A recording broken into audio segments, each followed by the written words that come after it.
अस्सलाम वालेकुम वरहमतुल्लाहि वबरकातुहू। मैं सज्जाद सरफराज आप तमाम हजरात का मेरे चैनल सरफराज एकेडमी में खैर मकदम करता हूँ।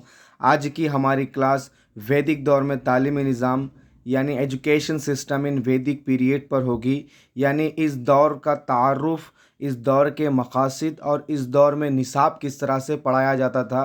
यानी क़दीम हिंदुस्तानी निज़ाम के अंदर वैदिक दौर में तालीमी निज़ाम किस तरह से था, उसके तारुफ पर गौर करेंगे, उसके मकासद पर गौर करेंगे और उसके करिकुलम पर गौर करेंगे, क्या निसाब इसमें पढ़ाया जाता था। क्लास को स्टार्ट करने से पहले तमाम हजरात से गुजारिश ये है कि अगर आपने मेरे चैनल को सब्सक्राइब नहीं किया है तो सब्सक्राइब कर लीजिए ताकि आपको तमाम वीडियोस मिलेंगे। चलिए हमारी क्लास की तरफ बढ़ते हैं। तो पहला जो टॉपिक है हमारा वो ये है कि वैदिक दौर में तालीमी निज़ाम किस तरह से था। आम तौर पर देखा जाए तो वैदिक दौर को दो हिस्सों में तकसीम किया जाता है। एक आएगा अर्ली वैदिक पीरियड और एक आएगा लैटर वैदिक पीरियड।